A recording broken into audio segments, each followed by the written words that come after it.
These two stones underneath my feet are very important because this gives us what is called a sealed locus. They are undisturbed from antiquity. We're going to go ahead and remove this big stone right here. All right, well, for the first time in 2,000 years, we can get a look at what's under here.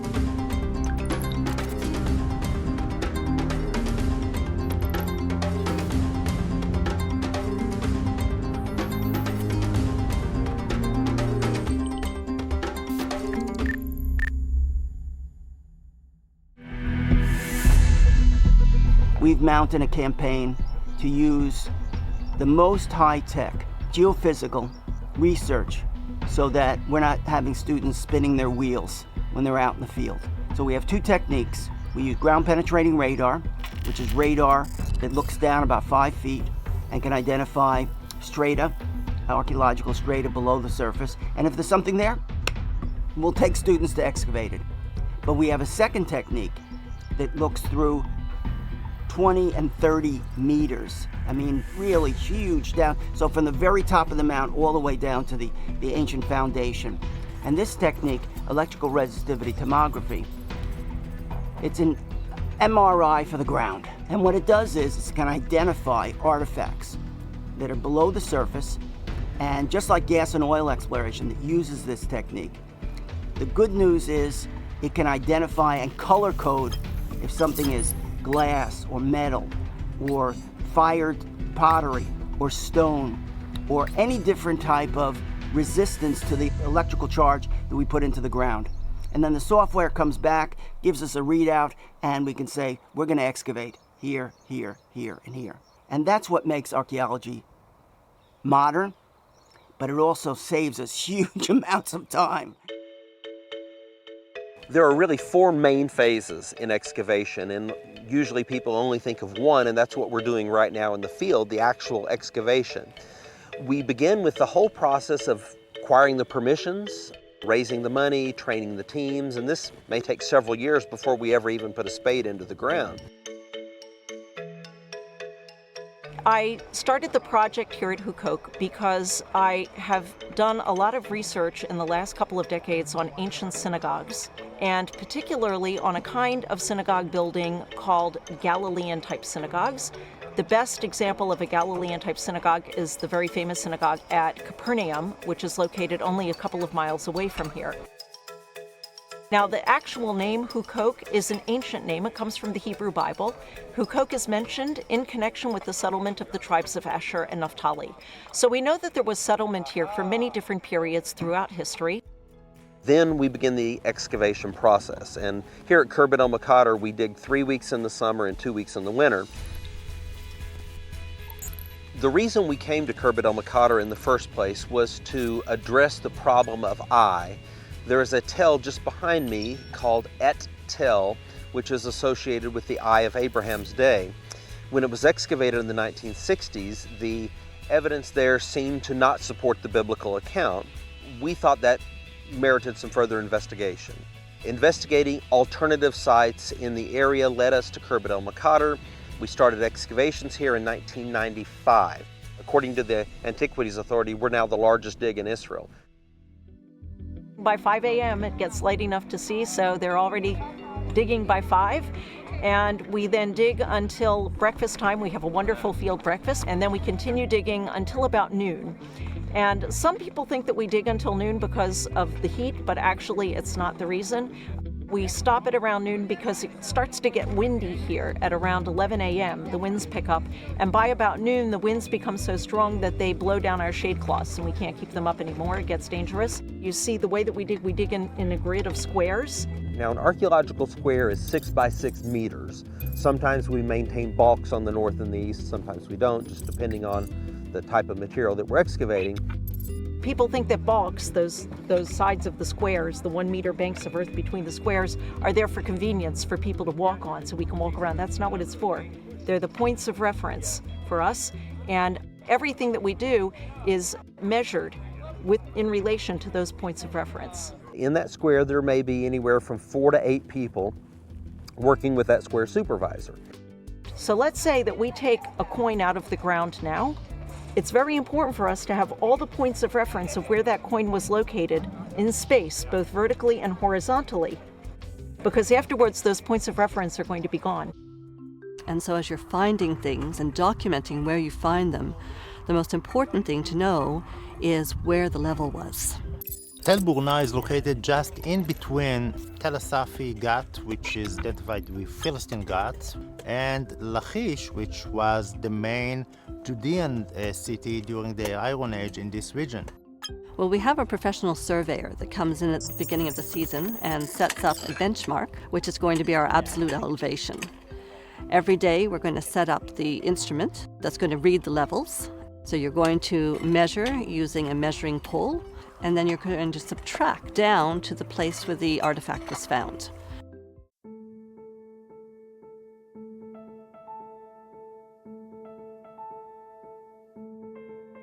We are in Nazareth, the home village of Jesus.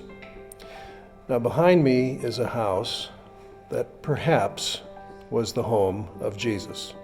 From an archaeological point of view, it is significant because it provides us with further information about how the people of Nazareth lived.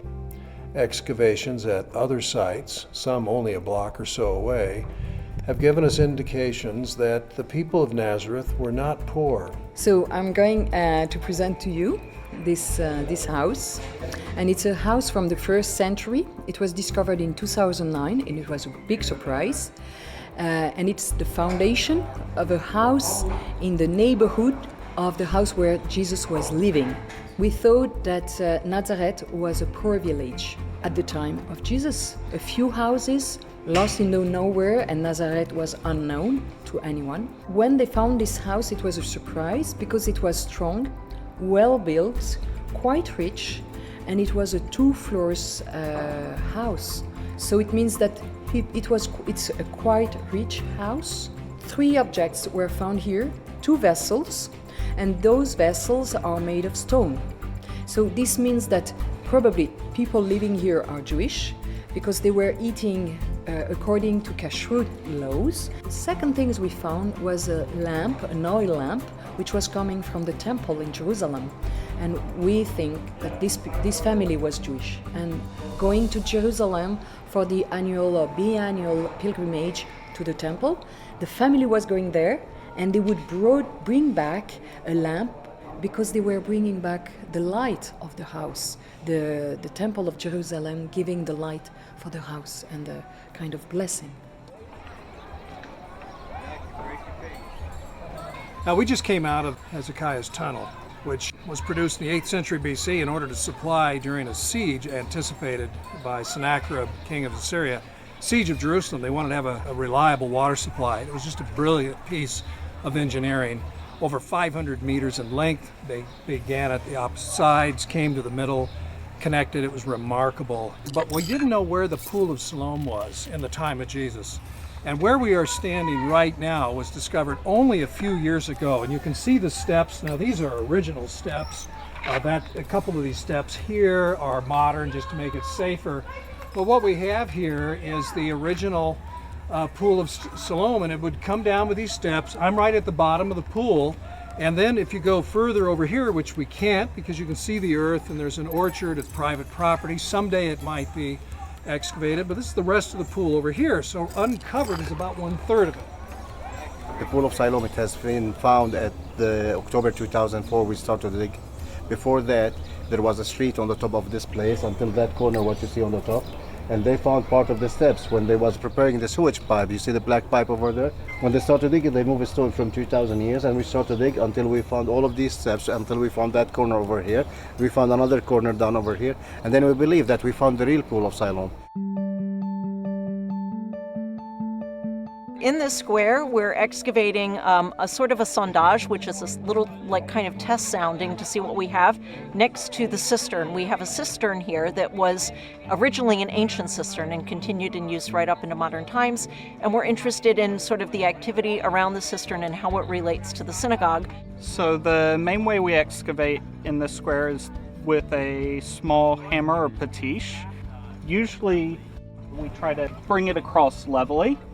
and it's sort of a swinging action, letting the weight of the tool carry backwards, and you get a pretty level plane doing this. And you don't want your dirt to collect over too much, so we spend a lot of time sweeping and dumping. If we come across anything that looks like a color change, we then switch to our trowels. Digging at about a 45% angle, we cut into the dirt to see if we can see it a little bit better. One of the things that we want to do when we dig is make sure that all the time we're digging at the same level horizontally across whatever area we're digging, and not digging deeper in any one area unless we know for sure that there's something later that's dug into it. And the reason is, if we start to dig down deeper or make little pits and holes in what we're digging through, we're liable to mix earlier and later material up together, and that contaminates what we're digging. So we want to try and make sure that we are digging through the same period of remains. To keep everything clean, we always try to dig at the same level across. A balk is a 1 meter bank of earth standing between our squares. In this case, we actually came upon a cobble surface. Most of the cobbles are now gone. We removed most of them for safety. Some of them are too far in to pull out. And then directly beneath it, we came upon this ash pit. And what you see here are the different layers of the ash pit. We counted 5 different layers. So we have a gray ash and a black ash, and a little bit of brown gray material here, and then this yellow sand that actually surrounded the entire upper layer of ash. And then we have another layer of black ash. We're on the north side of the synagogue building here, but we're way above the level of the synagogue. And what we've been doing is digging from the contemporary ground level, the modern ground level, going down towards the original synagogue building. We're going to be passing a medieval floor level along the way, but we haven't gotten that far yet. And this square is being supervised by Jocelyn Burney. We started, as Jody said, at ground level here, about 1.5 meters up. Now we're heading through a fill, which is pretty easy to dig through, hoping to get to this medieval building by the end of the day. So this is the ground level that we started at, where the balk is. And you can see these stones, like this big one here. This is all components of that modern wall that we first excavated. But it ends here after the foundation, and pretty much after that you see there's not much going on here. So this is all fill that we've been powering through over the last couple days in hopes of getting to the medieval building. There are certain types of artifacts or objects, finds, that we dig up in association with architecture, with building remains or whatever, that will help us date what we're digging up. How do we date what we dig up? And I say, before you answer that question, whatever it is that you tell me that you can use to date has to fit one of 2 categories. It either has to carry its own date, or it has to be an extremely common find on archaeological excavations. Coins, of course, carry their own date. They have a date on them. They're minted. Now, every one of these categories of objects, by the way, has advantages and disadvantages, and I'm not going to go into it for you, but just to say as an example, for example, so coins have the advantage of having a date on them, but they have a lot of disadvantages too. So one disadvantage of coins is that a lot of times we get coins that are so worn that the date can't be read any longer, so they're not useful. Another problem with coins that people tend to forget, and especially archaeologists, is that coins remained in circulation for long periods after they were minted in antiquity. Until about 5 years ago, the Antiquities Authority did not allow metal detectors on archaeological sites, and this put us at a disadvantage because the looters, vandals that would come to archaeological sites, and this is not our site, this is just across the Middle East is a problem, they would, of course, bring metal detectors, and we were at a great disadvantage. Fortunately, about 5 years ago, there was a policy change at the Antiquities Authority where we are now able to use metal detection. So we have a metal detectorist on site every day that is going over the squares, going over our sift piles and our dump piles. And about every 15 minutes on our site, we find a coin. So we are about to pass the 1,000 mark in coins that we have excavated. The metal detectorist not only finds coins, but other objects as well. We have things that are older, bronze medallions, tools, pliers, tweezers, makeup applicators.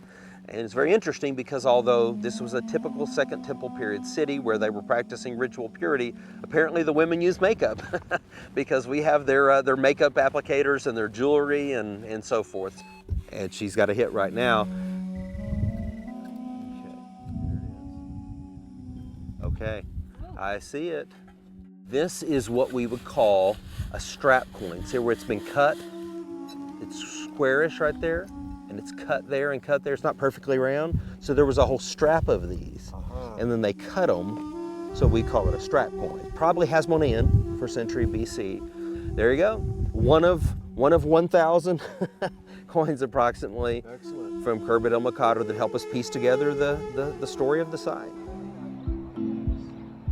Well, when pottery first comes out of the ground, we do an immediate identification on it. In an average square, there may be anywhere from 3 to 30 different loci. That means there's a different pottery pail for each locus within the square. Then you can turn, a section that you're digging, a locus, into a particular time period, and you can tell them where they are chronologically when they're digging. So we read as we go. We don't store it up and read it. We read it every day. So when the square supervisors go back in, they know chronologically what kind of terrain they're working, And this is a gorgeous site for that kind of thing, by the way. It's pottery rich. It's pottery heaven. 3 years ago, we had 2 scarabs that we excavated in a sealed locus just above bedrock that were very important because one pertained, it was a Hyksos period scarab, Middle Bronze 3, that helped us date the foundation of the fortress. Then we had a scarab that we can concretely date to the 18th Egyptian dynasty, Amenhotep or Thutmose III. And that was very important because that was the destruction level of the fortress. These 2 stones underneath my feet are very important because this gives us what is called a sealed locus.